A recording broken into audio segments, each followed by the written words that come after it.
Sin bienestar no hay justicia. ¿Qué significa eso?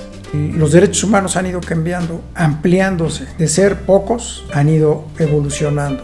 Pero el detalle está que si no hay bienestar, de nada sirve que nos aumenten 200 derechos humanos más. ¿Cómo ejerzo mi derecho a la vivienda, a la salud, a la educación? Si no tengo con qué. ¿Qué valores tendría que tener la mamá o el papá o el deudor, el acreedor, el lesionado al momento de litigar un asunto? Y en la práctica vemos, no, pues el que más inventa, el que más miente, el que más falsea, es el que gana. Me lesionaron y fueron 100 pesos, pero digo que fueron 2,000 pesos.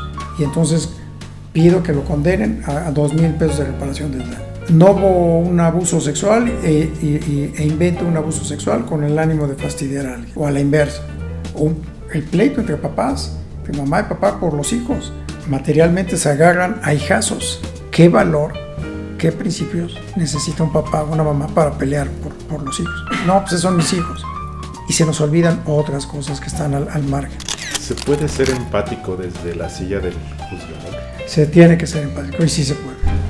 Sí se tiene que. Hoy esta reforma lo exige, lo pide, pero esa empatía hay que trabajarla con gran conocimiento para no caer en una simple utopía.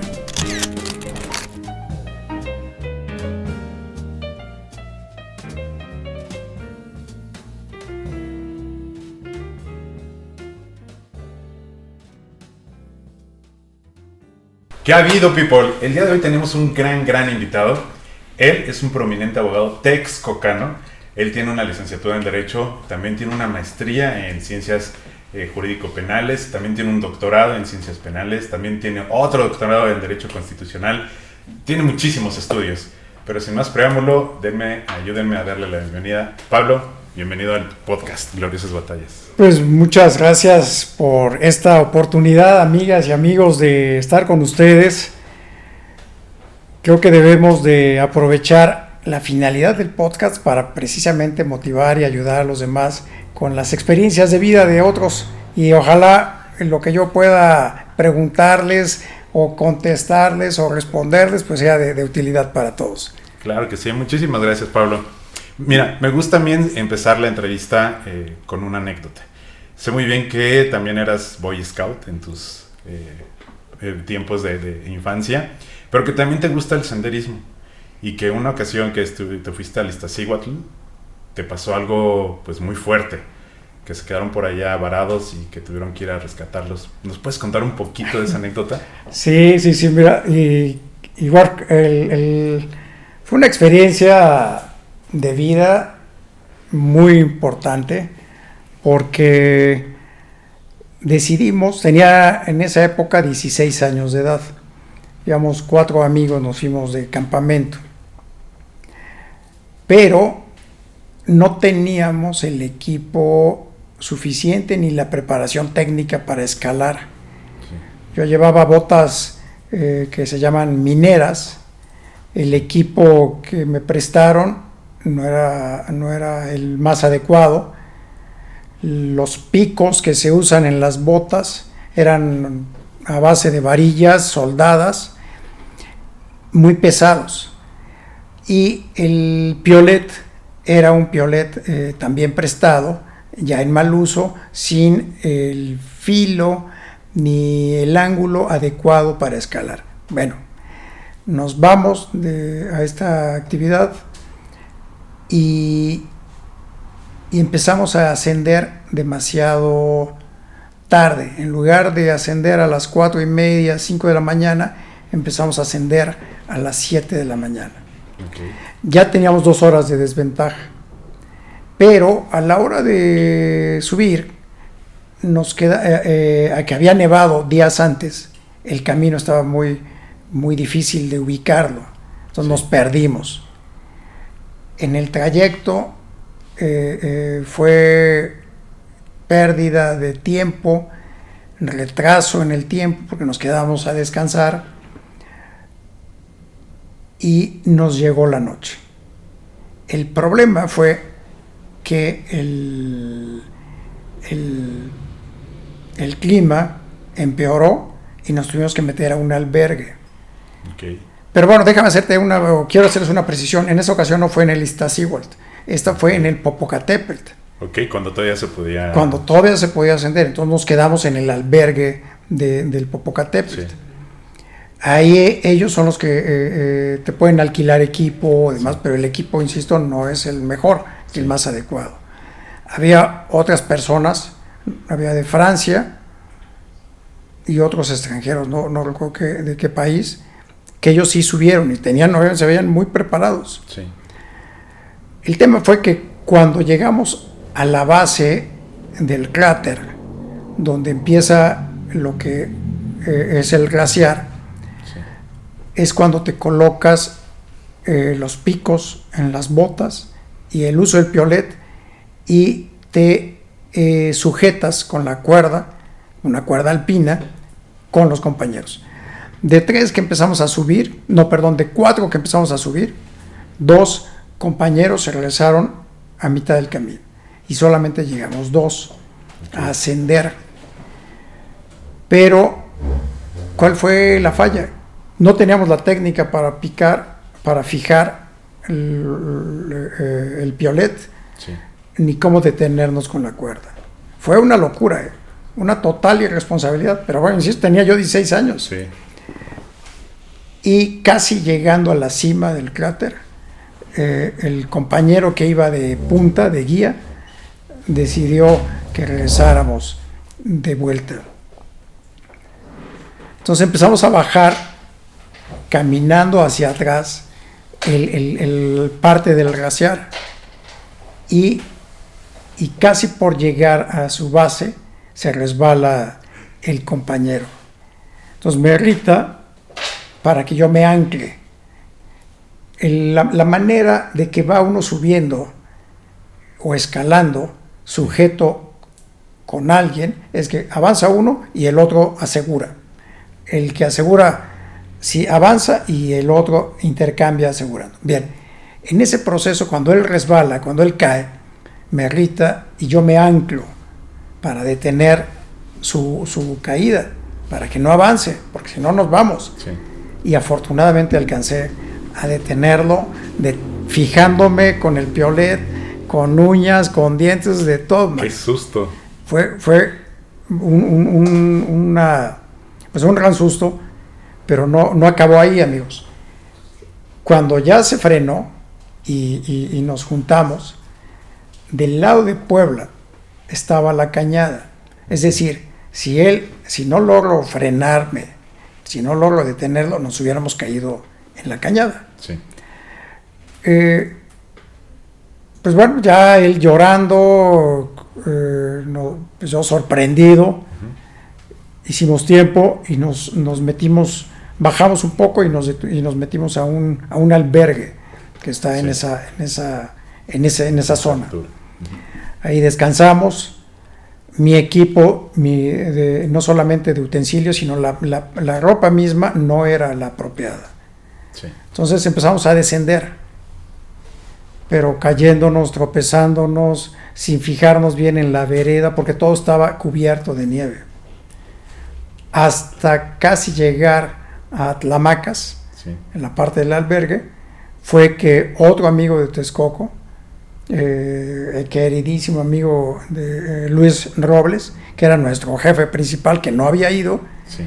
por algún instinto advirtió él y nuestras mamás que estábamos en peligro.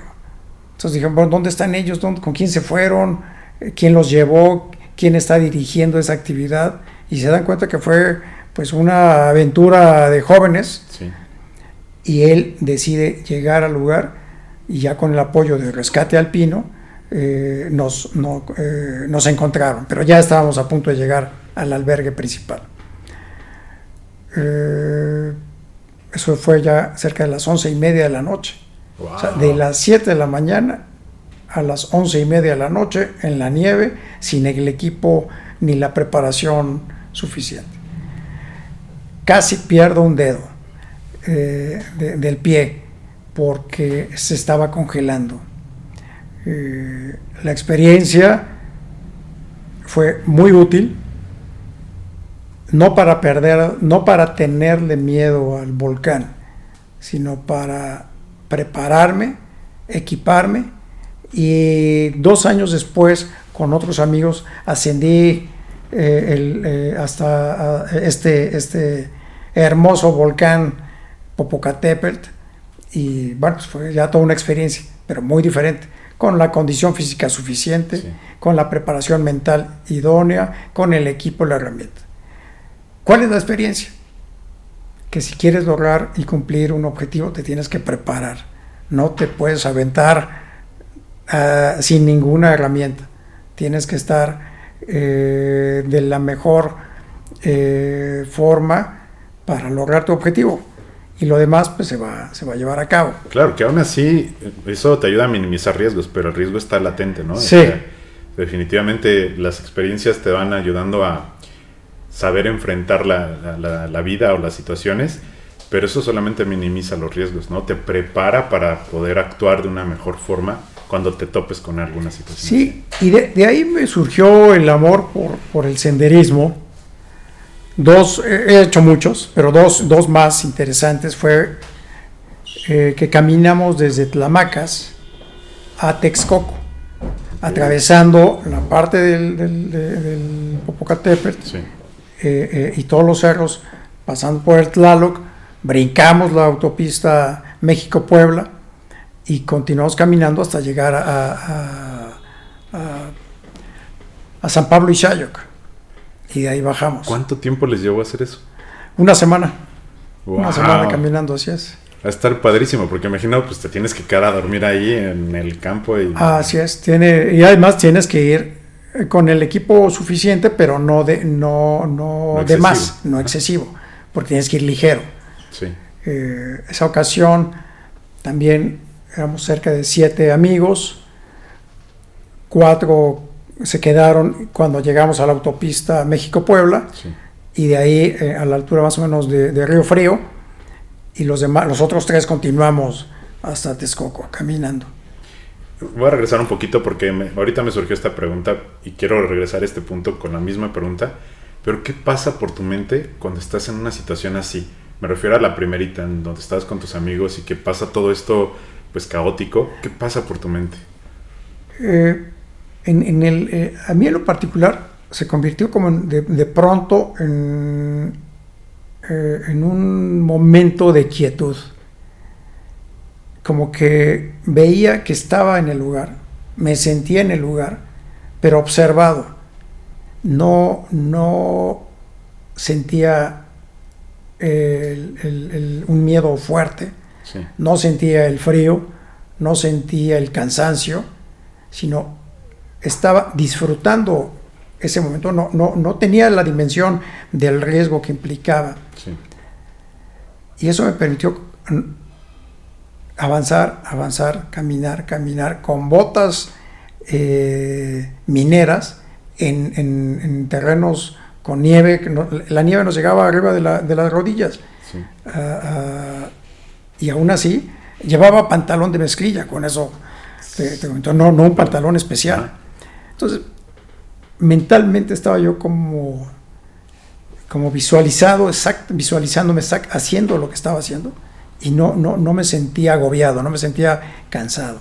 Pero fíjate, eso puede ser también un mecanismo que te funcionó para sobrevivir, porque dicen que el miedo paraliza, ¿no? Si hubieras entrado en pánico o algo por el estilo, pues se quedan congelados allá, ¿no? Pero al contrario, te enfocaste y dijiste, estoy aquí, vamos a disfrutarlo y vamos a darle para adelante. Qué padre. Totalmente. Es como muy consciente de lo que estaba pasando. Sí, no era tampoco ya aventarnos ni continuar exponiéndonos, pero ya estábamos en el lugar. Sí. Ya estábamos por ascender. Ya estábamos a la mitad del cráter. Y de pronto decidimos bajar o descender igual con la cuerda. Ahí fue cuando yo dije, esto sí se está poniendo delicado. ¿Por qué? Porque es el hielo duro, que si no te sujetas bien y patinas, te resbalas y tomas velocidad y caes hasta donde topes. Pues, imagínalo poniendo un contexto. Tú vas en la calle cuando está nevando y está el hielo en el suelo, te resbalas y por más que te quieras agarrar, ¿no? Y te vas resbalando. Estamos hablando a piso, ¿no? Imagínense esas alturas donde cualquier resbalón te lleva hasta... Y no caminábamos por veredas, sino caminábamos por donde suponíamos o imaginábamos que iba a haber algún piso firme, pero pues las piedras hay agujeros entre ellas, espacios grandes, caídas, pequeñas cañaditas, y afortunadamente no caímos en ninguna, porque debe haber de fracturas de inmediato, te atoras y se pone eso más delicado. ¿En algún momento pensaste, digo, no sé si seas religioso o algo por el estilo, pero como poner ya el resultado de lo que pasa en las manos de alguien, o que tú te agarraras de algo que... Sí, de hecho fue desde el principio que cuando empezamos a caminar, que me dispuse anímicamente, espiritualmente, en ofrecer esa actividad. Y durante toda la actividad, hasta que llegamos, o sea, es decir, de las 7 de la mañana hasta las 11:30 de la noche, sí, que volvimos, me sentí protegido, animado, cubierto por esa fuerza, por esa energía especial, que en este caso, pues, vamos, como cristiano, como católico, pues sientes esa seguridad. Claro, que es un acto de fe totalmente. Y ahora, pasados los años, ¿qué pasaba por tu mente cuando ya ibas con más seguridad, con un equipo más preparado, con el equipo, valga la redundancia? Bueno, pues surgen nuevos retos. Ahora quieres más. Sí.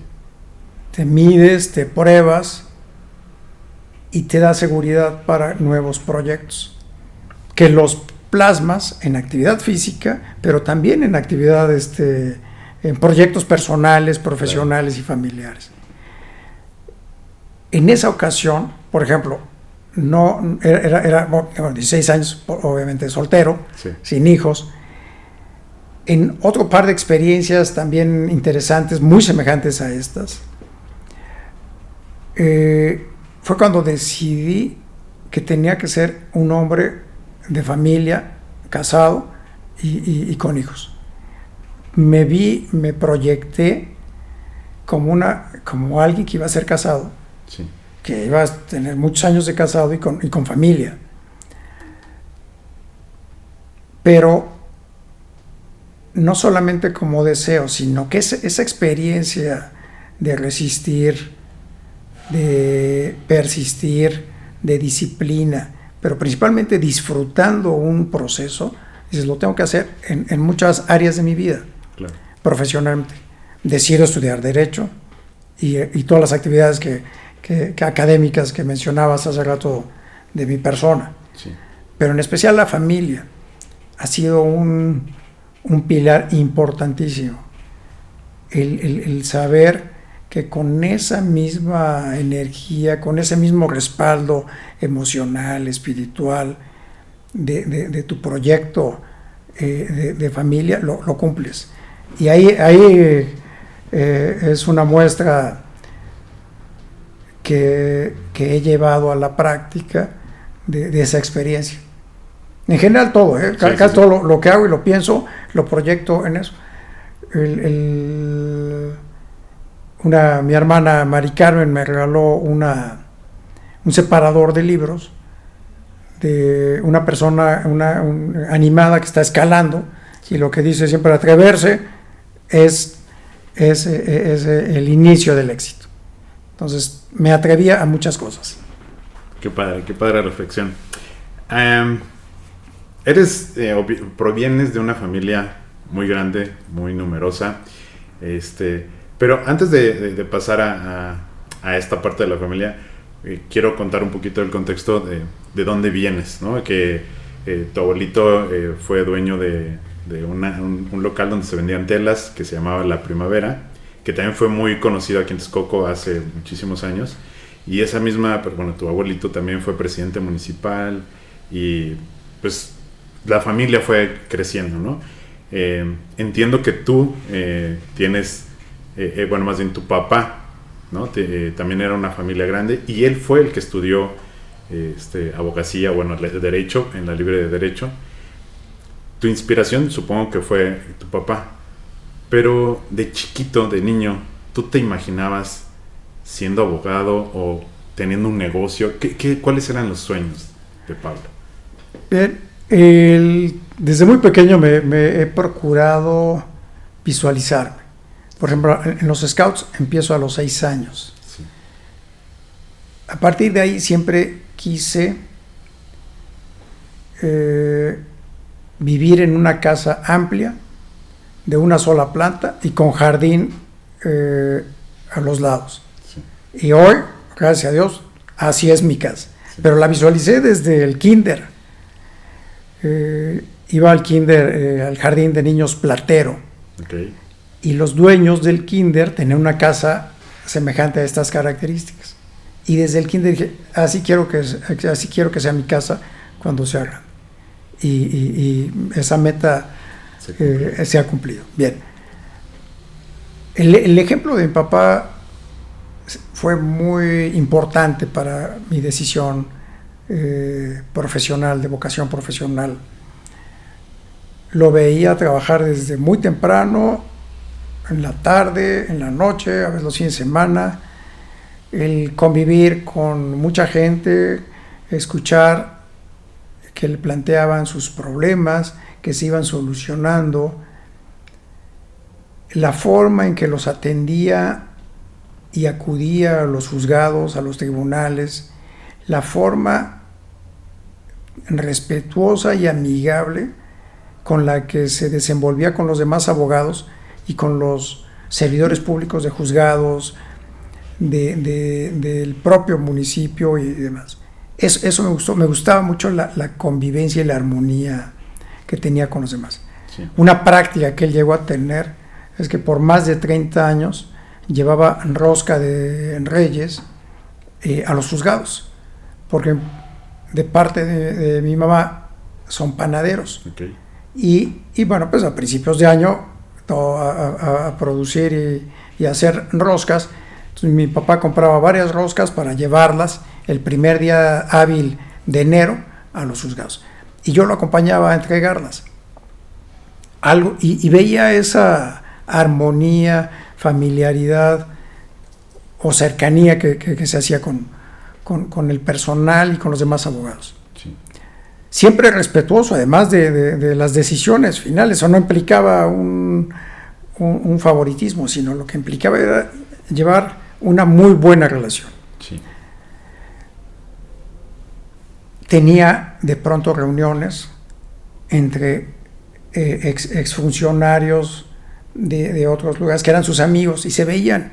Gente de Toluca que venía a Texcoco una vez al mes y el siguiente mes los de Texcoco iban a Toluca.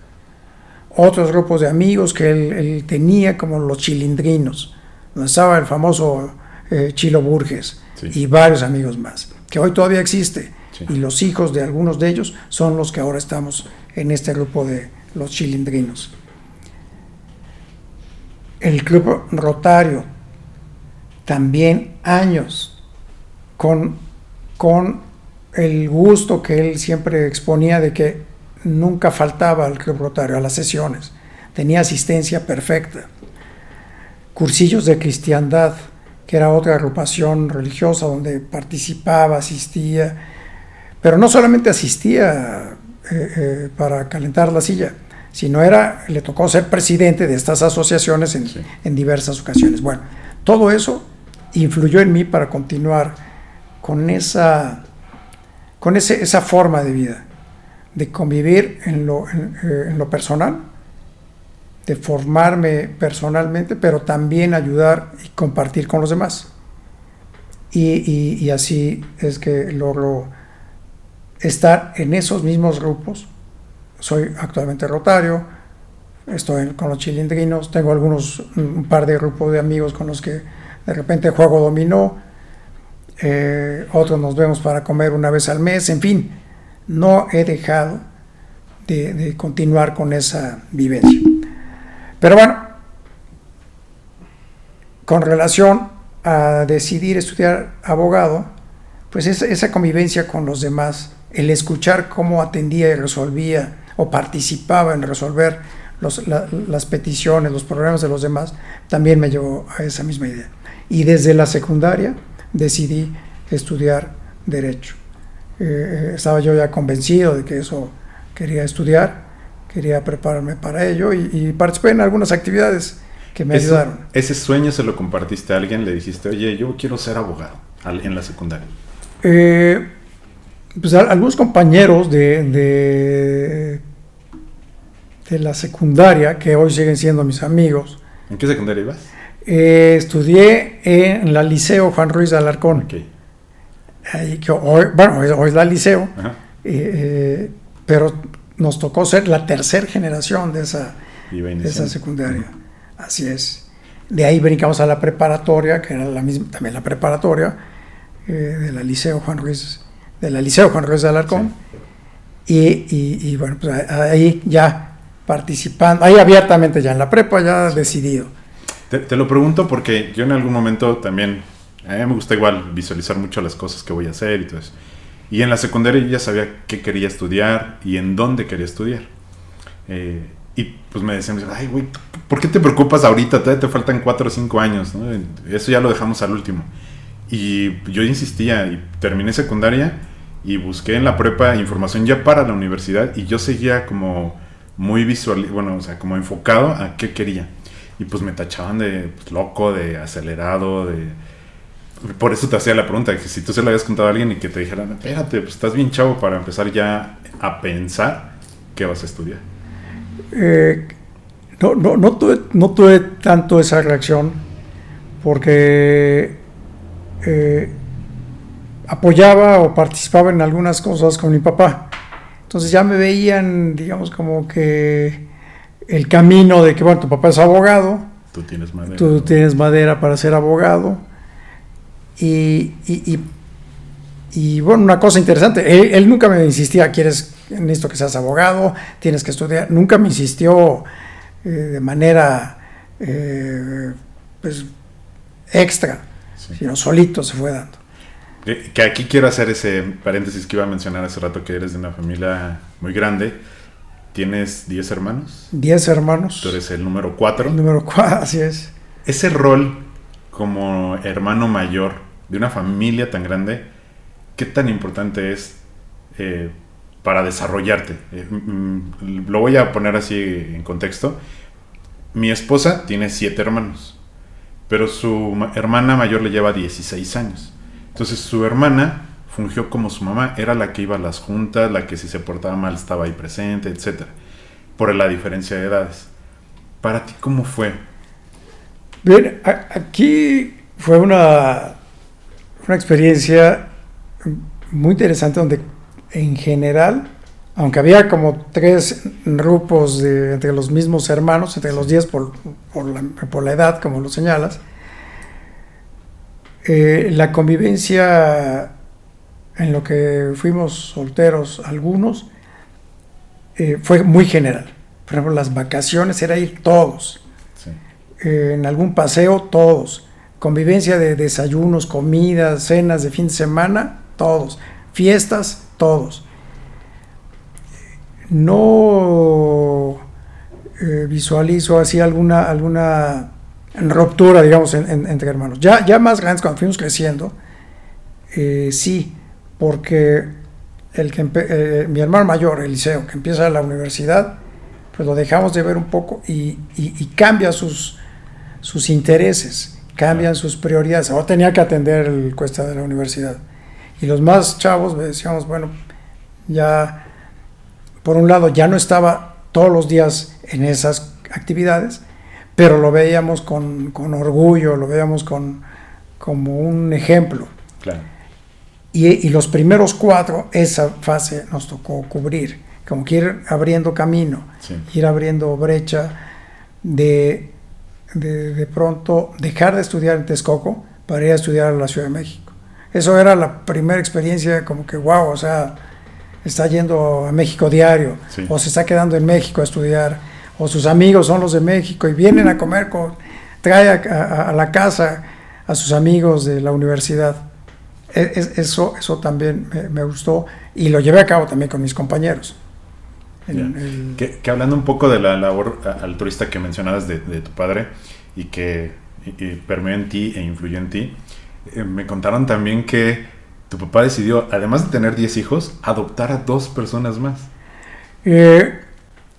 No fue propiamente una adopción, pero una de las personas, Damiana, una gran señora que llegó con 2 de sus hijas a la casa y ayudaba con las actividades de la casa, pues crecieron con nosotras, sí. Con nosotros, ahí como hermanos, y convivíamos, y amigos y amigas eran en común, sí. Y una de ellas es abogada, otra es psicóloga, y les ha ido muy bien.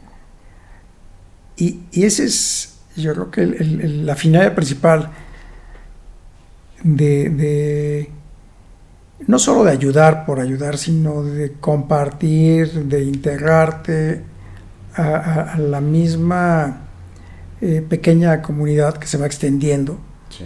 Ya no solamente son tu familia, los que en la casa éramos 10 hermanos y 2 papás, sino las personas que también vivían con nosotros, e inclusive con los vecinos, porque en la cerrada donde vivíamos había otros primos, había otros amigos, y crecimos juntos, y hasta hoy nos identificamos como una pequeña célula unida.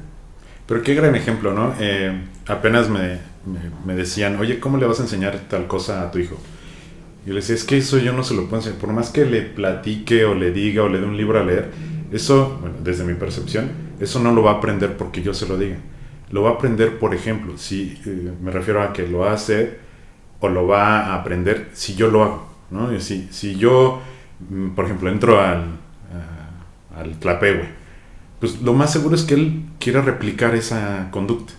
Entonces hay cosas que no se le pueden enseñar a un niño con un libro, con consejos y ya, sino simplemente con el ejemplo, ¿no? Sí, coincido. Es la solución o la solución cuando más importante, más contundente. Platicar, dialogar es importante, es necesario, pero las condiciones en las que está atravesando a veces un joven, un niño, una niña, a veces hasta como adultos, sí. No estás sensible para entender o para comprender lo que te está pasando o lo que le está pasando a los demás. Lo tienes que vivir en carne propia, lo tienes que padecer. Entonces, ¿cómo convencerlos de que sí se puede? Con el ejemplo. Que vean que eres disciplinado, que eres constante, que eres ordenado, que eres persistente, y ellos dicen, bueno, esa es la manera que puede también a mí servirme para que me vaya bien en la escuela, para que pueda tener una buena relación con alguien o con mis amigos, cumplir proyectos, tener metas, en fin, es muy importante el ejemplo. Claro, con ese ejemplo tengo entendido que también presidiste el Club Rotarios, que también tienen esa labor altruista, que muchas veces vemos al Club Rotarios como un club, ¿no? Pero realmente las principales actividades que tiene el Club Rotario es ayudar a la demás gente. Sí, ahí me ha tocado 2 veces ser presidente del Club Rotario. En Texcoco hubo 2, estaban los papás en uno y luego los hijos, se formó el otro, y ahí estaba con mi hermano y varios amigos, que se llama Texcoco de Gante. Sí. Ahora ya nos fusionamos y estamos en el Texcoco, Club Rotario Texcoco. En esta última que me tocó presidir, lo disfruté mucho, se logró armonizar precisamente después de esa fusión a los 2 clubs. Crecimos. Un punto importante que cambió es que tradicionalmente los clubes eran de hombres, formados por hombres, sí. y hoy tenemos un club mixto. Que tienen un nombre característico de las mujeres, ¿no? Damas rotarianas. Bueno, es que las damas rotarianas, los socios en el tradicional eran los hombres, sí. y las esposas eran las damas rotarias. Sí. Y además que trabajaban al parejo, yo diría que no al parejo, trabajaban más que los socios Sí. hombres. Pero eso ya, digamos, ya cambió, ahora Claro. es mixto. Sí. Aparte también hay damas rotarianas o damas rotarias. Y en el club actual seremos aproximadamente unas 30 personas, más las esposas de varios de nosotros. Pues ya hacemos un grupo de cerca de 50 personas que con nuestras familias, nuestros amigos, las empresas o negocios o actividad profesional que cada uno tiene, suma para llevar a cabo eventos de labor social, como entrega de sillas de ruedas, aparatos de sordera, operaciones de labio y paladar hendido, de cataratas, hemos entregado sillas especiales, donativos en especie, desde ropa, agua, alimentos en el caso de desastre. Y la ventaja de los Rotarios, que es como es una organización mundial, puedes tener un alcance mayor, y eso pues es de gran utilidad para los demás y para uno mismo, porque quien ayuda se ayuda dos veces. Sí. Quien ayuda crece, mejora y auténticamente se siente parte de la sociedad. Entonces eso ha sido una actividad muy interesante. ¿Qué recuerdas de cuando tú presidiste? ¿Qué actividad te llenó el corazón? Que digas, es que cuando entregamos sillas, se la dimos a una... Algo así, ¿qué recuerdas? En especial sillas de ruedas y operaciones de labio y paladar hendido. Pero en sillas de ruedas hay unas que les llamamos entrega extrema. Es decir, no hacíamos el evento en alguna ciudad, en alguna capital para que la gente llegara, sino nosotros íbamos al lugar. Entonces fuimos a montaña, sierra, lugares muy apartados, pero con las sillas. Okay. Y además con sillas no un poco, sino sillas reforzadas, porque no es lo mismo estar llevando una silla en una banqueta o en una calle bien pavimentada que en el cerro, con subidas, bajadas, claro, y piedras, ¿no? Tiene que ser especial. Entonces tiene que ser un poquito más reforzada. Y bien, esa experiencia, no solo por haberla entregado, sino la gente te lo agradece con una energía, con una emoción, con un gusto que alimenta tu alma, pues. Claro. Eso no tiene precio. Qué padre. Y no nada más estabas en el Club Rotarios, también participaste en la Cruz Roja, fuiste ahí directivo de la Cruz Roja, que también es otra, digo, si bien es, digamos, como un trabajo, podría decirse así, pero la forma en la que ayuda Cruz Roja es enorme. Esa también una gran labor. Tuve un evento en el norte del país, una caminata también desde Ensenada a la parte más alta, donde están unos observatorios de la UNAM, y fue una caminata de 10 kilómetros lineales, pero en sierra y en desierto, entonces fue muy pesada. Pero bueno, hubo algunas personas que se accidentaron y no pudieron llegar servicios de rescate del país, tuvieron que llegar gente de Estados Unidos, de San Diego, okay, para poder colaborar, algunos helicópteros y demás, y se rescató a las personas accidentadas. Bien, eso me empezó a llamar la atención, para que no solamente fuese el servicio de ayudar, sino de ayudar un poco más. Y eso lo obtuve con la experiencia de Cruz Roja. Fue un área más administrativa, no operativa. Nunca me tocó ni conducir ni estar en eventos fuertes. Pero sí, en la parte administrativa te das cuenta que es importante que se cuente con los recursos, con los insumos, con los medicamentos, con las ambulancias, con las camionetas bien equipadas, con el personal preparado.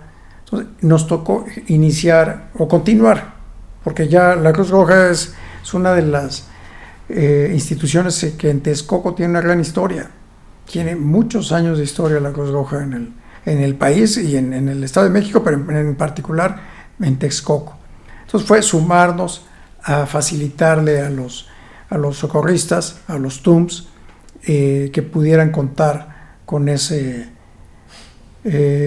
posibilidad. Y hoy la Cruz Roja estaba fabulosa. Antes la delegación de Texcoco está muy bien presidida, muy bien dirigida, y con su escuela de TUMS, de enfermería también, sí. Pues estoy enterado que van muy bien. Qué padre. Bueno, ya le dimos como una vuelta a la parte como más personal. Me gustaría tocar la parte profesional. Si tengo bien mis datos, has estado también en el Poder Judicial del Estado de México, pero has tenido como diferentes cargos. Estuviste 10 años como juez, estuviste como magistrado interino, estuviste como integrante del Consejo de la Judicatura. Todo eso, quiero que nos lo expliques a los que no somos tan entendidos de las leyes. ¿Qué implica llegar a ser juez? ¿Qué diferencia tiene con ser magistrado? Y todo eso, ¿cómo se compara con ser parte del Consejo de la Judicatura?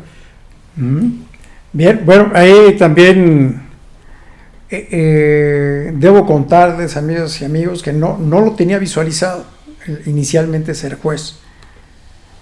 Tenía visualizado ser abogado, eso lo tenía muy claro, sí. Y estar en el despacho. Vivir del despacho como abogado, pero mi intención era no ser abogado de pueblo, como decía mi papá o mi hermana, de solo Texcoco y la zona, sino ser un abogado que abarcara más municipios, que abarcara todo el Estado de México e inclusive la Ciudad de México. Abrir fronteras. Entonces, después de estudiar la licenciatura y de titularme, me entero que había unas especialidades en Toluca de viernes y sábados. Voy, me inscribo y participo y llevo a cabo 2 especialidades allá, acudiendo viernes y sábados a Toluca. Estando ahí, me dan clases algunos magistrados. Uno de ellos, el magistrado Tobías Serrano, fue mi sensei, mi consejero y quien me inspiró para participar en el Poder Judicial. En esa época, más o menos 94, 95, la manera de incorporarse al Poder Judicial era por una recomendación de algún personaje importante, juez o magistrado. Sí. Bueno, él me hace la recomendación porque en esas fechas se regionaliza el Poder Judicial. Ya no solamente iba a haber juzgados y salas en Toluca, sino también en la región Tlalnepantla y en la región Texcoco. Okay. Y como él tenía la posibilidad de que lo cambiaran de magistrado en Toluca a magistrado en Texcoco, y como generamos una buena amistad, siendo su alumno, me dice, te voy a proponer para que te incorpores conmigo en la sala civil de Texcoco. Eso me lo dijo a finales del 95. Sí. ¿Y cuál fue mi sorpresa? Que efectivamente sí cumplió el ofrecimiento. Yo inicialmente estaba con que sí, acepto, no acepto, no lo tenía como posibilidad. Y me incorporo en febrero del 96, pero no llegué a la sala civil de Texcoco, sino llego a un juzgado penal de primera instancia en Tlalnepantla como secretario. Sí. Y ahí estoy algunos meses. Mi objetivo era, dije, estoy 6 meses en el tribunal, en el Poder Judicial, y me voy. Que me sirva de experiencia, sí, para conocer cómo se piensa, cómo se trabaja, cómo ven a los abogados litigantes desde el interior. Sí. pero cambia la ley orgánica y exigen exámenes de evaluación, cursos y concursos. Sí. Participo y hago ese curso para ser secretario y me empieza a gustar la competencia. Entonces me quedo, concluyo el de secretario, me va bien, a los mejores lugares, a los mejores promedios de esa ocasión nos invitan a participar como jueces de cuantía menor. Y es por eso es que llego a Chimalhuacán como juez penal de cuantía menor, pero solo por haber sido de los mejores promedios. Entonces tengo que hacer exigencia legal, el examen, el concurso y todo el curso para ser juez de cuantía menor, y lo hago. Sí. Precisamente les muestro este búho que me lo regaló mi papá. Lo tenía y lo he llevado a los diferentes juzgados en los que he estado. Qué padre. Y ahí se ve en la foto este búho que es muy representativo para los abogados. Concluyo el curso y el concurso de juez de cuantía menor, me va bien y me invitan a ser juez penal de primera instancia. Y llego a juez penal de primera instancia en tiempos, 1 año de secretario aproximadamente, 3 años de juez de cuantía menor, me va bien, me invitan a ser juez penal de primera instancia, que son 6 años, y tuve que hacer el curso y concurso para ser para ser juez penal. Me va bien, y entonces me nombran, después de un determinado tiempo, magistrado interino. Sí. Hago el curso y concurso para ser magistrado, y concluyéndolo es cuando decido renunciar. De momento digo, no, hasta aquí, ya, ahora sí voy a regresarme al despacho. Sí. Y me incorporo de nueva cuenta en el 2006. Estoy del 96 al 2006 en el Poder Judicial. Y parte de la motivación es que hubo un cambio en el sistema penal, en el sistema procesal penal, de tradicional, preponderantemente escrito, a uno oral, sí, o preponderantemente oral, con una serie de innovaciones muy importantes. Entonces yo lo quería vivir como abogado litigante, abogado postulante. Claro. Y me regreso al despacho, me preparo, formo una pequeña escuela o instituto de formación para capacitarme junto con otros abogados litigantes en el sistema procesal penal acusatorio. Y me fue bien. También disfruté mucho esa época de litigante.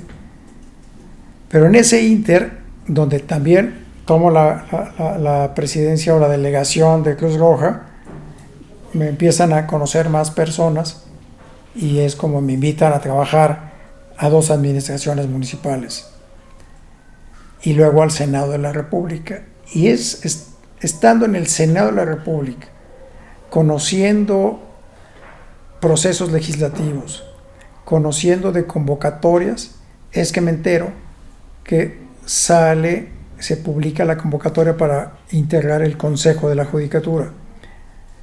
Me proponen, me aprueban y me incorporo de nueva cuenta al Poder Judicial en el 2020.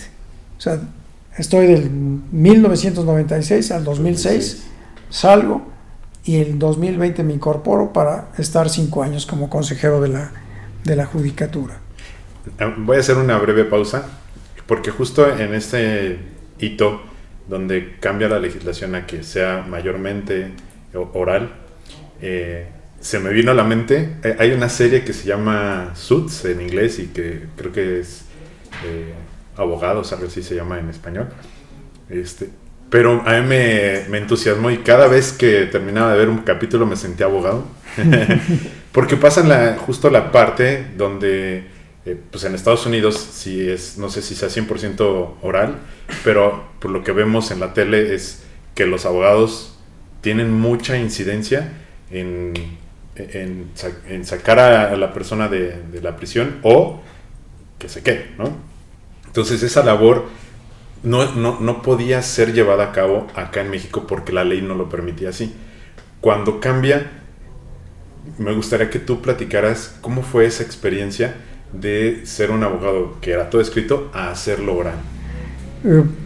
Fue un cambio fuerte. Por ejemplo, mi papá y abogados de su edad me decían, no, nos declaramos totalmente desconocedores de la oralidad. Daba temor y pánico imaginarse participar. Todo cambió. Los principios son diferentes, la manera de llevar el proceso es diferente. Tienes que proyectar otro tipo de imagen como abogado y tener una auténtica preparación del asunto para poder defenderlo. Pero a mí, hablando de retos, hablando de proyectos, Sí.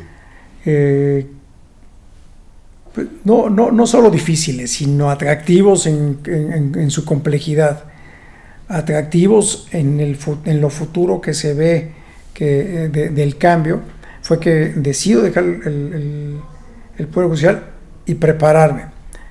Todavía un poco más, lo hacía más complicado, que la capacitación que se daba estaba dirigida principalmente para juzgadores, o sea, para personal del Poder Judicial, para defensores públicos y ministerios públicos, fiscales. Cambia la denominación ya de ministerios públicos a una denominación más del sistema oral de fiscales. Entonces los abogados litigantes estábamos en desventaja. Sí participábamos en el sistema, en el CETEC, que es la Secretaría Técnica que nos preparaba y nos evaluaba, pero la preparación así profunda, amplia, eso estaba en nuestras manos como particulares. Por eso inicio este instituto de formación. Aquí en este espacio de mi oficina del despacho se daban las clases. Invitaba a maestros académicos que ya tenían mayor experiencia y son los que inicialmente nos daban las clases. Pero bueno, como litigante tuve que estudiar criminalística, soy perito en materia de criminalística. Tuve que leer otro tipo de autores de los que estábamos acostumbrados, empezar a ver videos reales o de películas de cómo se llevaba a cabo la oralidad. No es exactamente la de Estados Unidos, como nos los decían hace ya cerca de 15 años o un poco más, pero sí tenía que ver el mejorar y el aprender técnicas de oralidad, de control, de convencimiento, para poder argumentar correctamente lo que estaba pasando en cada fase, porque tiene distintas etapas, distintos momentos, sí. No podías confundirlos, y los abogados al principio no sabíamos ni cómo participar. De haber estudiado perito en criminalística me permitió comprarme mi caja de herramientas con todo el equipo para acudir a inspecciones, entender, comprender más desde un lugar de los hechos, un lugar del hallazgo, un levantamiento de indicios, en fin, todo eso de lo que no estamos muy acostumbrados los abogados litigantes del sistema previo, pues cambió y me fascinó, y ahí como litigante me fue bien. ¿Qué serie veías o qué videos viste o qué películas viste? Bueno, una muy importante extranjera, la de O.J. Simpson, okay. Donde él, jugador de fútbol americano, tú también jugaste fútbol americano, ¿no? Sí, también jugué fútbol americano varias temporadas, y este quarterback es acusado de homicidio, de haber privado de la vida a su pareja, sí.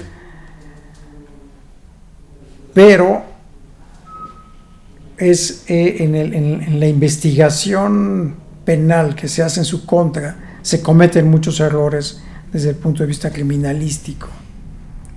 la manera en que se recaban los indicios, las evidencias, la manera en que se llevan a cabo las inspecciones del lugar.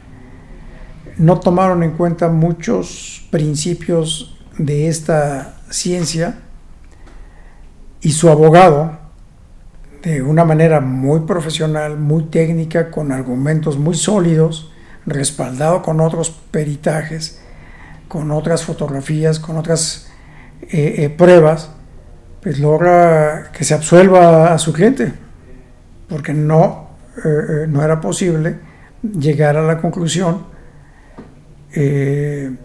por más que mediáticamente todo señalaba a él, Sí.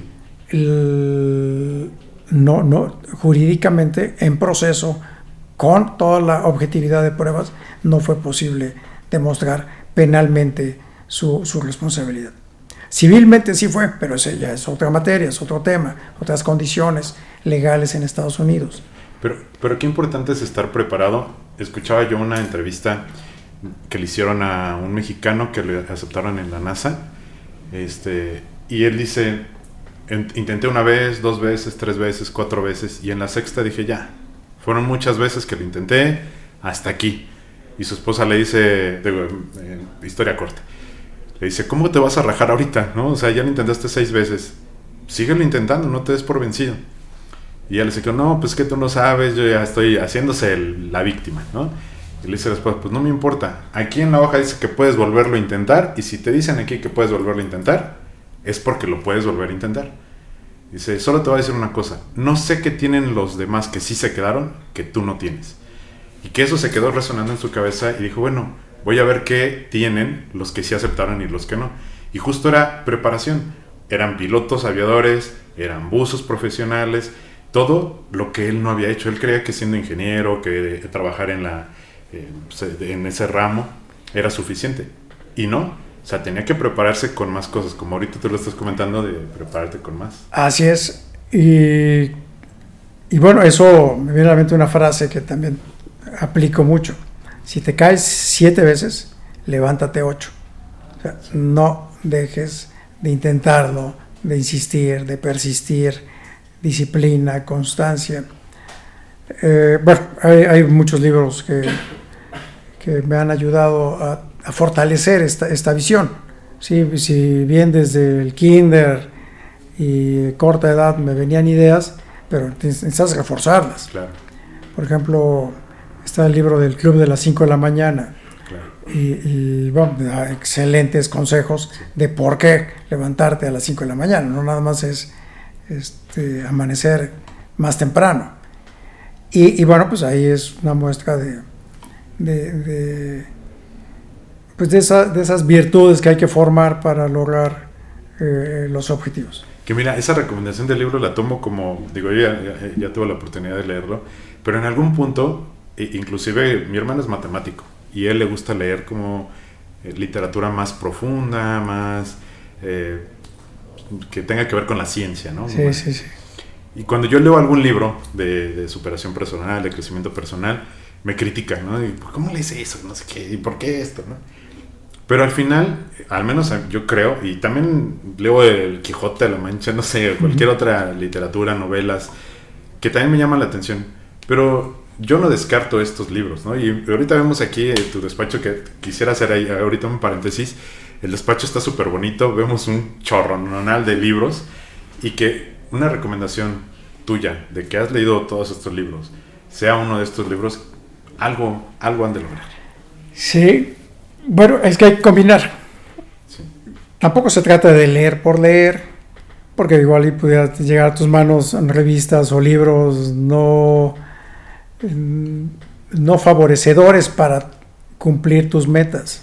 Tienes que ir seleccionando los que se ajusten a esa idea. Yo he buscado, más que de motivación, son de desarrollo humano. Hay unos libros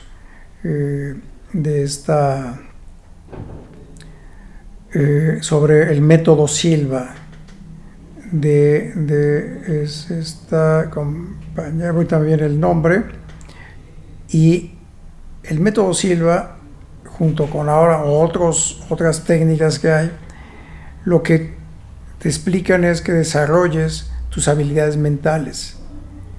No solamente te quedes en la parte física, sino que comprendas el alcance que auténticamente te puede dar la mente, el cerebro, la imaginación. Y aunque eso tiene ya algunos años que lo he estado viendo,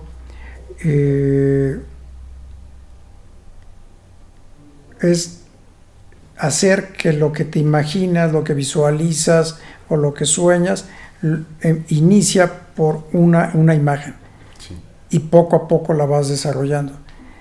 Entonces está en este libro y serie de libros que hablan sobre esa posibilidad de desarrollar mejor la mente para el cumplimiento de sus objetivos. A mí me ha resultado muy, muy útil. Eso nada más como la herramienta para agilizar, fortalecer o tener bien aceitadito el camino de tus objetivos.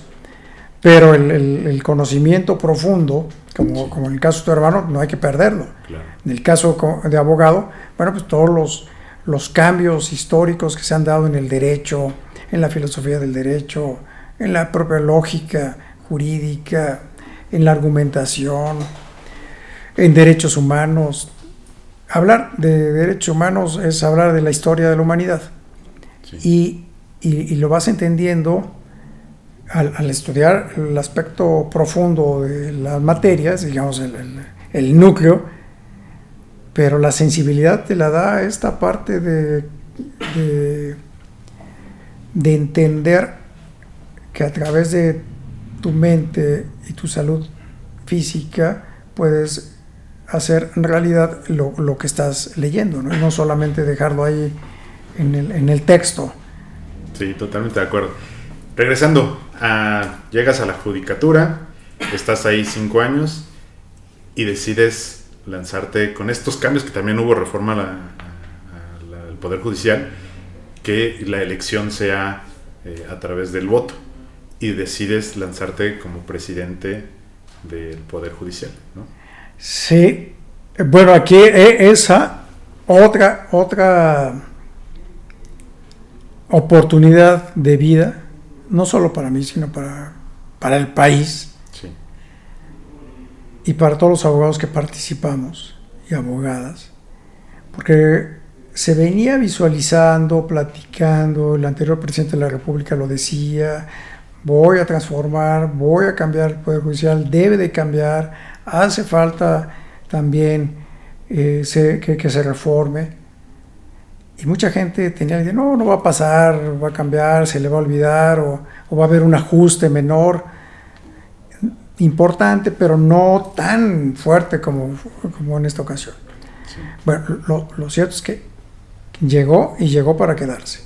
Una reforma profunda a los poderes judiciales del país, al Poder Judicial de la Federación, donde no solo se busca la elección popular o la elección a través del voto para ser juzgador, sino es una auténtica transformación en la manera de ver la justicia y de cómo se hace justicia en el país, una justicia más social, más cercana, en fin. Eso, digamos, en el texto constitucional. Sí. Pero ya se suelta. A ver, estados, federación, empiecen a organizar su selección en coordinación con el INE, en coordinación con los institutos electorales de cada estado.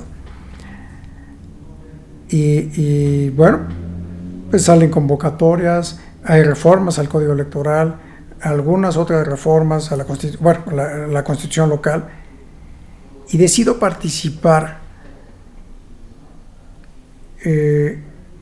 porque es una oportunidad de ser parte de la transformación o del cambio histórico del país.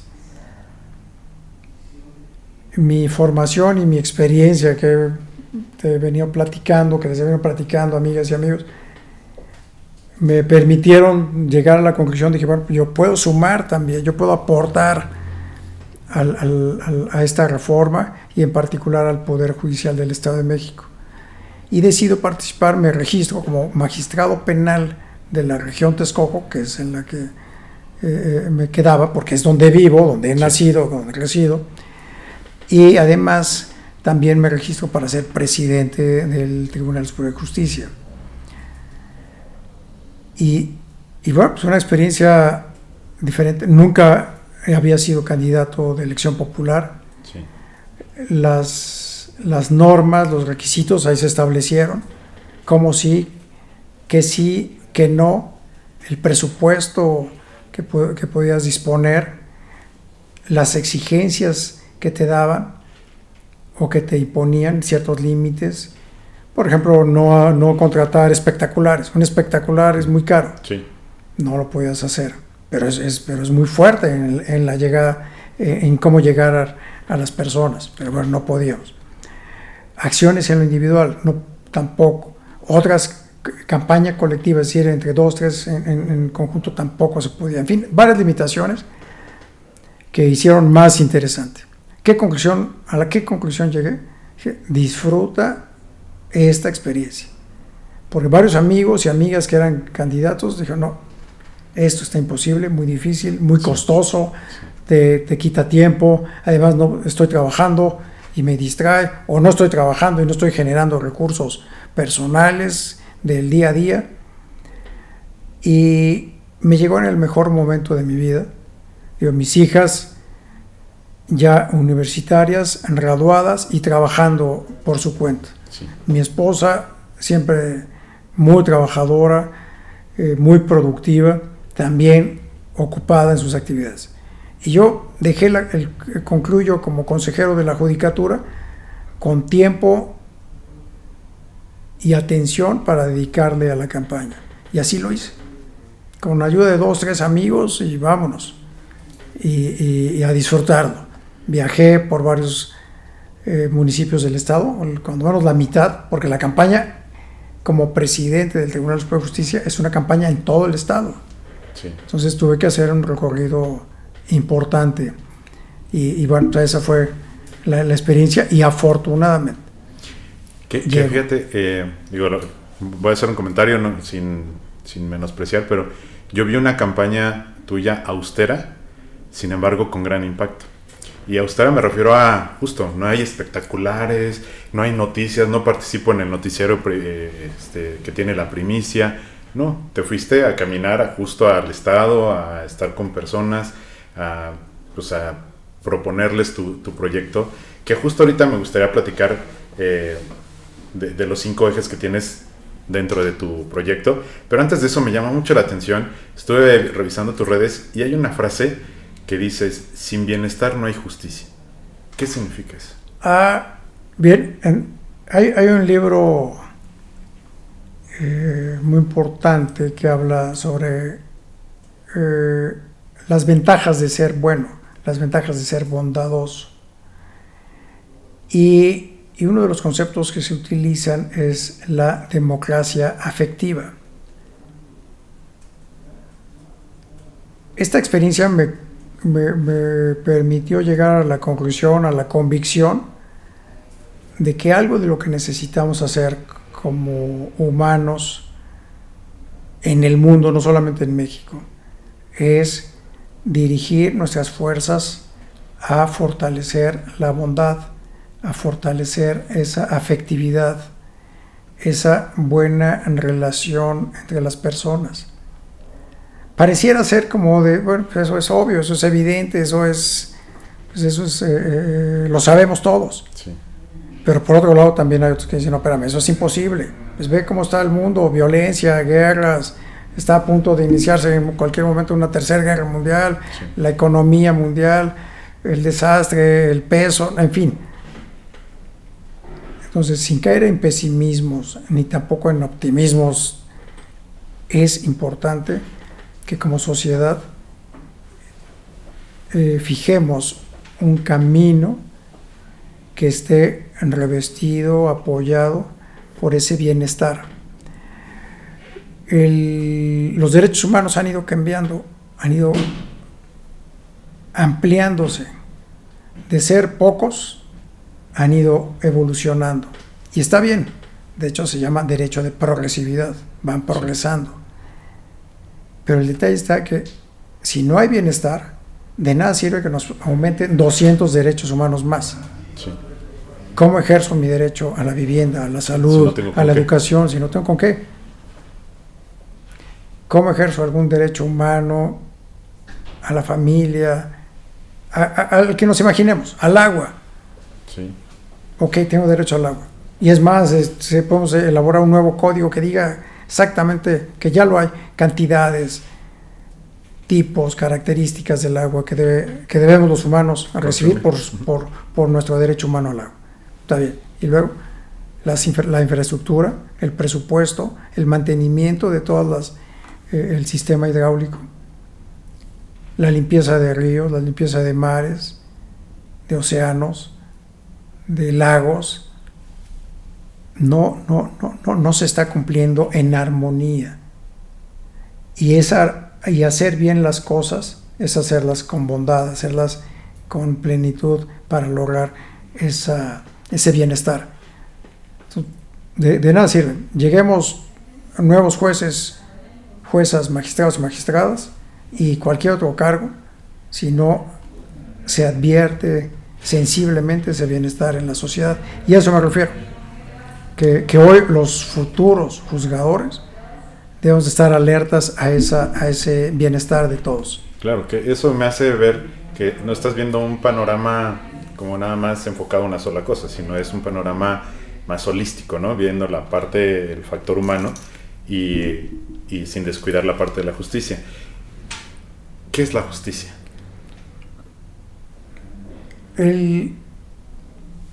Yo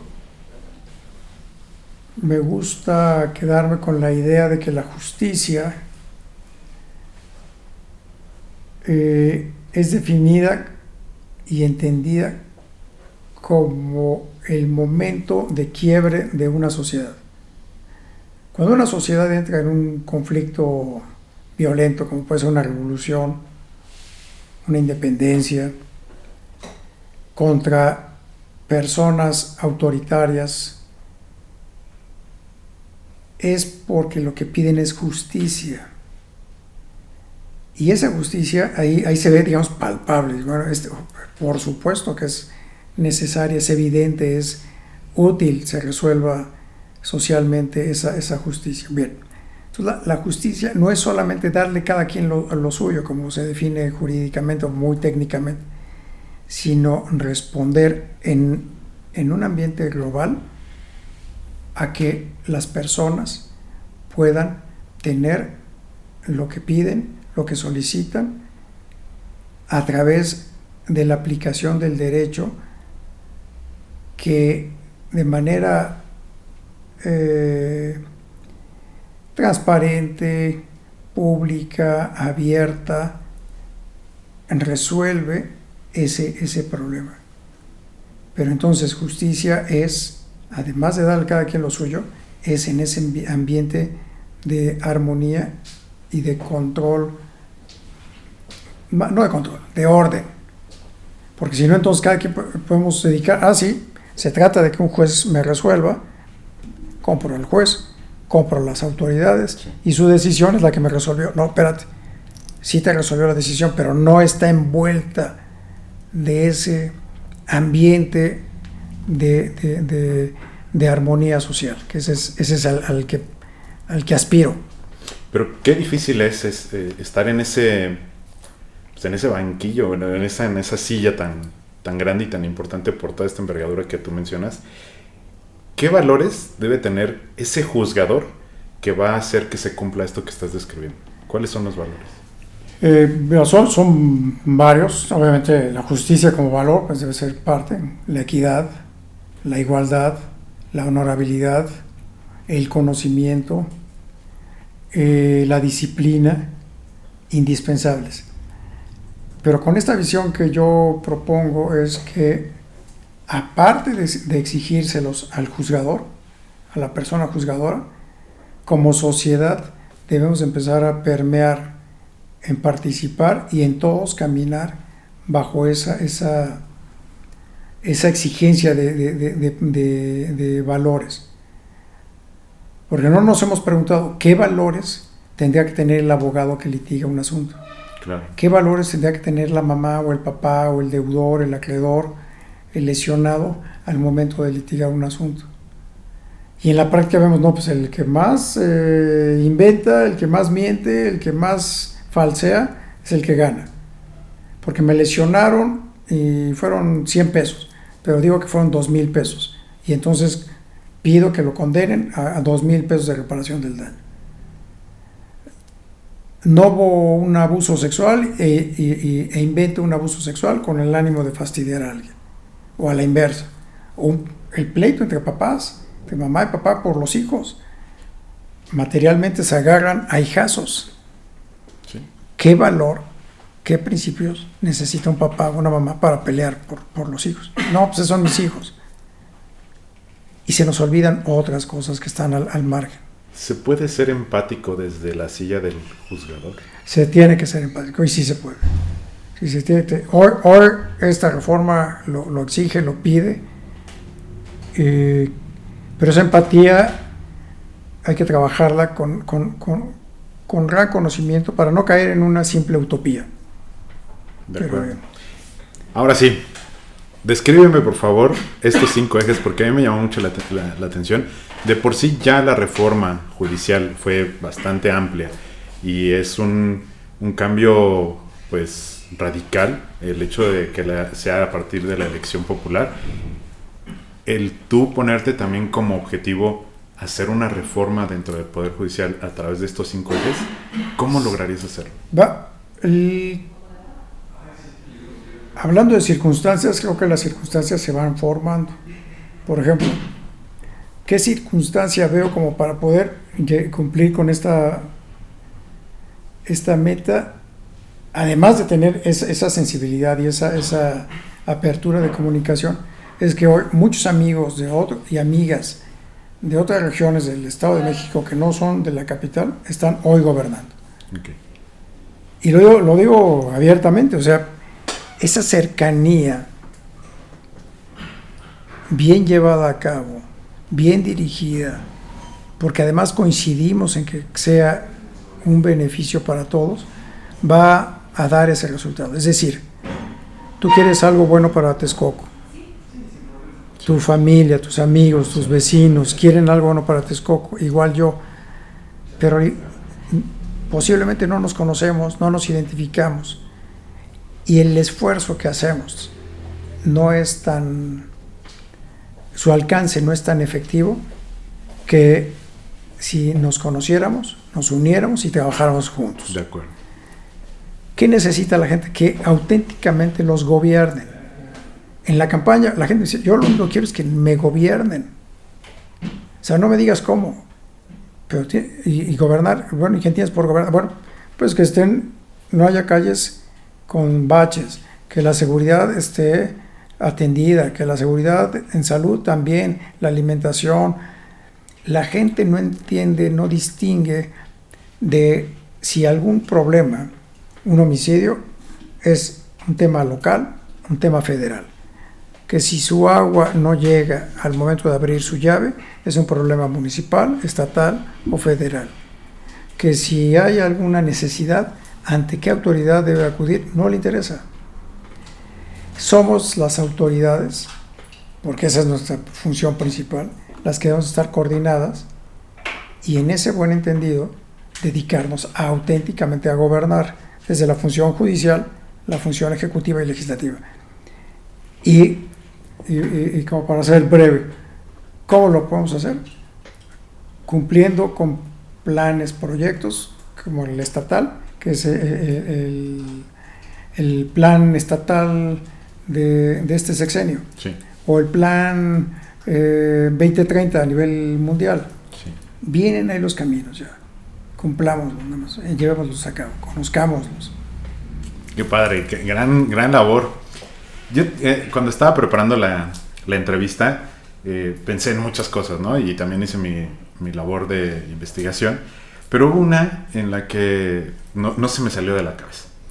Y es, ¿tú qué crees que haga más falta? ¿Más prisiones o más tribunales? Bien, técnicamente sería ninguna de las dos, desde mi punto de vista.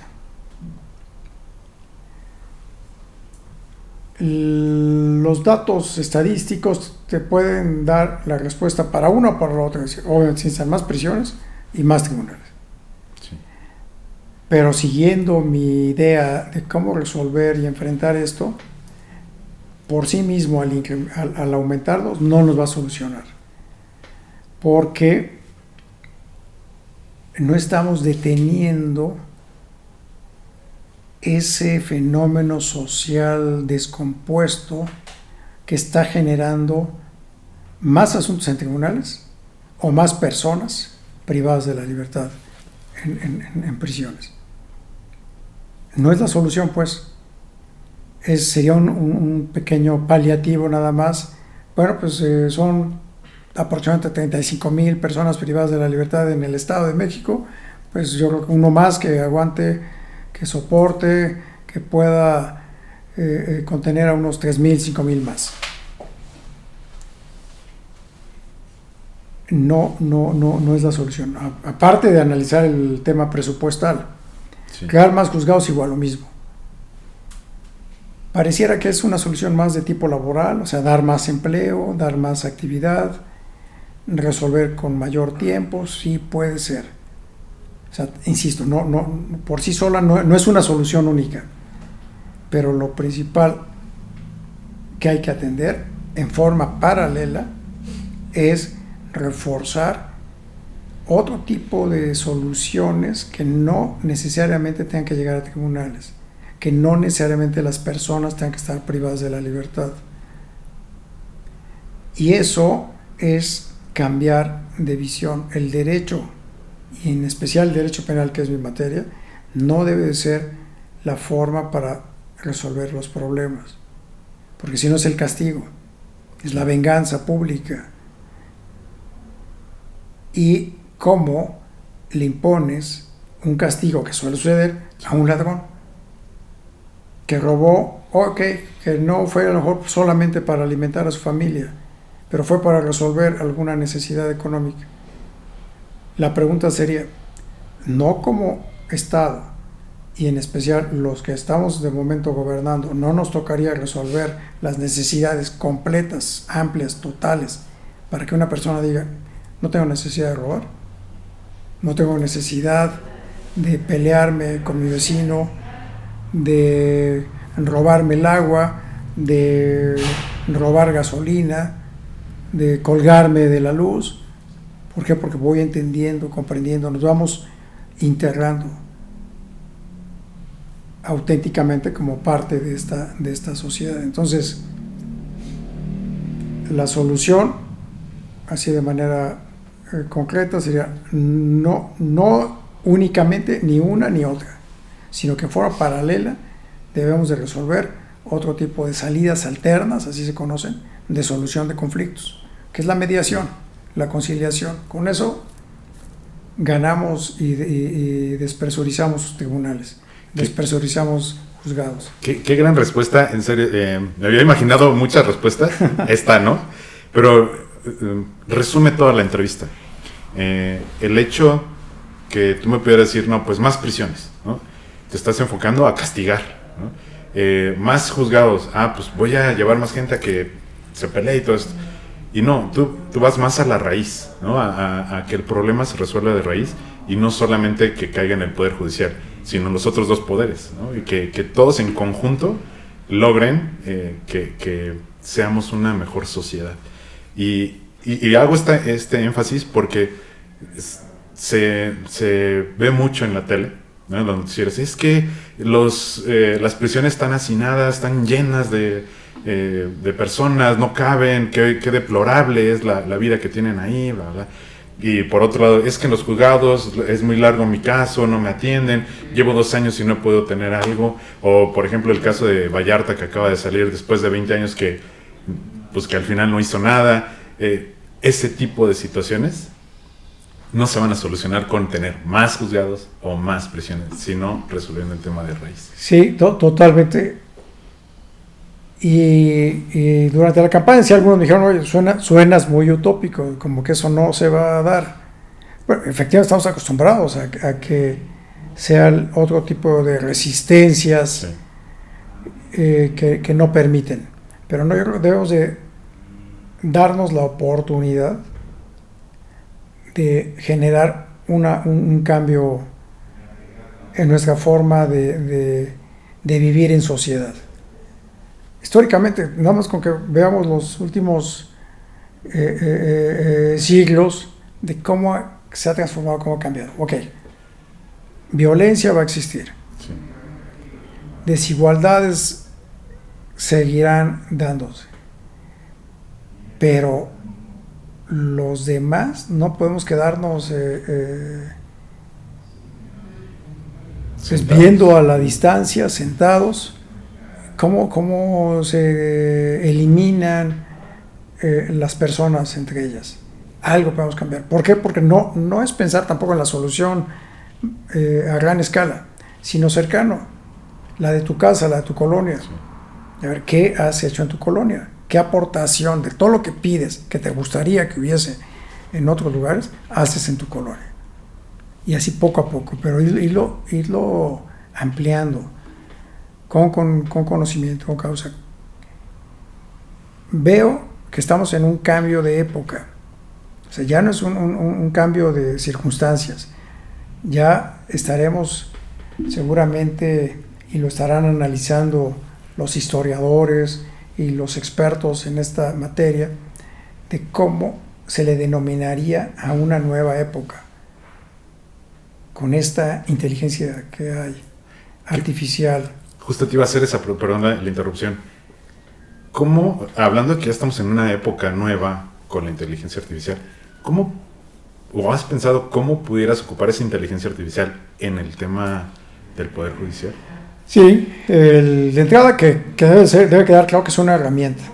No va a sustituir a las personas ni a las sentencias totalmente. Pero durante ese proceso, del que puede ser 2 años o más de tardarse, con inteligencia artificial lo podemos resumir, considerar o bajar ese tiempo para facilitar el estudio, concentrarnos en lo más importante o en otras cosas. Llegó también ya para quedarse la inteligencia artificial. Tenemos que adecuarnos, comprenderla, conocerla y regirla éticamente, porque podemos correr en el riesgo de que se diluya su uso, que que no tenga limitaciones de orden, y hay que tener cuidado nada más eso. Pues ya para ir cerrando la entrevista, Pablo, normalmente hago un ejercicio al cerrar la entrevista. Ahorita te lo explico. Solo quiero hacer énfasis y quiero presumirte que eres el primer texcocano. Presumirte no a ti, sino presumirte a todos nuestros escuchas, a todo nuestro auditorio, que eres el primer texcocano en ocupar este puesto tan importante como presidente del tribunal. Y no es para menos, ¿no? Ya contamos y vimos toda tu historia.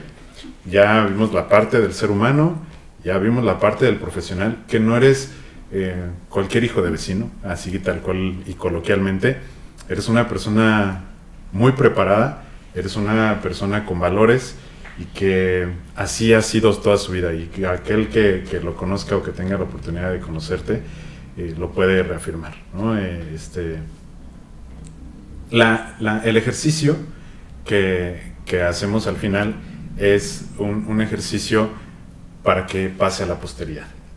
Y es decir, este video se va a quedar en internet.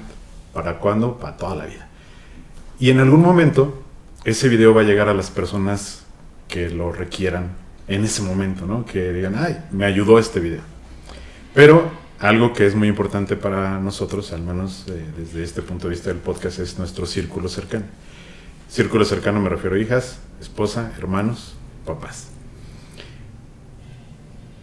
¿Qué te gustaría decirle en este video, dejarle a todos tus hermanos? Que cuando vean este video, el mensaje que les quieres dar, digo, y normalmente voy de uno por uno, sí, pero sí, son sí. muchos.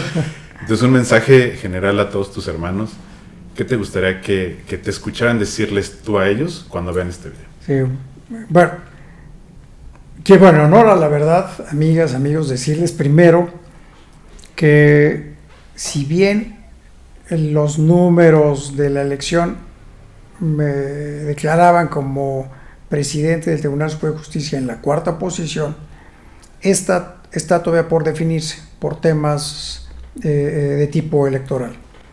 Pero lo cierto es que ya soy magistrado penal electo, ya con constancia de mayoría. Será la historia que defina ese tema. Pero sobre mi familia, mi esposa, mis hijas, mis hermanos, mis sobrinas y mis sobrinos, a todos en particular, a ti, Eduardo, en particular, te dirijo este mensaje, y es que las circunstancias, buenas o malas, que pasan en nuestra vida, tienen un sentido, tienen un significado, un mensaje y una enseñanza. Que al contrario, lo difícil nos debe de permitir tomar calma, tomar reflexión y ver qué nos está enseñando. Son nuestras grandes maestras, nuestros grandes maestros, los problemas, entre comillas, problemas que nos llegan a suceder, de cualquier tipo, salud, físicos, económicos, de cualquier tipo. Y que en esa visión de enfrentar y aprender de los problemas, de igual forma ustedes sean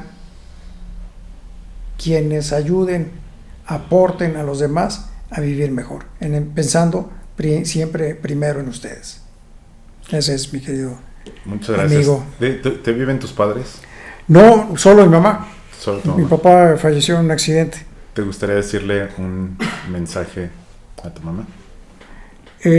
Sí, mi querida mamá, Chayito, la verdad es que de nada pudiera yo sentirme orgulloso, satisfecho, sin que previamente tú y mi papá hubiesen sido parte de esa formación de una familia. Estoy sumamente agradecido, me siento bendecido, satisfecho y pleno por todas tus enseñanzas, por tu sensibilidad, por tus mensajes de buena vibra y de siempre de armonía para los demás. Qué bonito. A tus hijas, ¿qué te gustaría dejarles a tus hijas? A ellas, si quieres, sí, podemos separarlas una de otra. A ver, pero de hecho a las dos, porque a las dos, tanto a mi queridísima María José como a mi queridísima Payolas, lo que siempre les digo, vivan con plenitud, disfruten al máximo y que también todos sus retos, metas y objetivos cúmplanlos sudando, disfrutando, cansándose y compartiendo con los demás. Es algo necesario para tener siempre el objetivo en mente, y les deseo siempre lo mejor. Perfecto. Y no por ser menos importante, por último, a tu esposa, ¿qué te gustaría decir? Bien, pero pues mira, en el caso de mi esposa, Élida, Gordis, como le digo de cariño, hemos sido totalmente media naranja en proyectos personales, familiares y sociales. Lo que hemos logrado en lo individual y en matrimonio es necesariamente, indispensablemente, por el pilar que ha sido para mí, por lo que me siento sumamente bendecido y agradecido con la vida por haber permitido conocerte, y seguro estoy que en esta vida, pero en especial en las demás vidas, nos seguiremos viendo. Te amo. Ay, qué bonitas palabras. Pues muchísimas gracias, Pablo. Me voy muy satisfecho con la entrevista. Digo, se quedaron muchas preguntas en el tintero. Sí, no, siempre hay mucho que comentar. Sí, pero si te gustaría no sé, agregar algo más a la entrevista. Pues, amigas y amigos, lo que le digo a mis seres queridos es que disfrutemos de la vida, de lo que hacemos, de lo que tenemos. No necesitas ni ser millonario, no necesitas tener grandes propiedades para disfrutar. Sé consciente de todo lo que está a tu alcance. Un simple vaso con agua, un simple baño, una sopa, estar en casa, una ropa que ponerte. Disfrútalo, hazlo consciente y compártelo con los demás. Ese es mi mensaje para todos y todas. Pablo, muchísimas gracias. Pues al contrario, siempre un placer. Y pues estamos a la orden. Vienen muchos proyectos. Seguro. Hay que sumarse. Seguro sí. Pues con esto damos por terminado la entrevista. Muchas gracias. Y pues muchas gracias. No, a ti. Perfecto. Pues muy bien.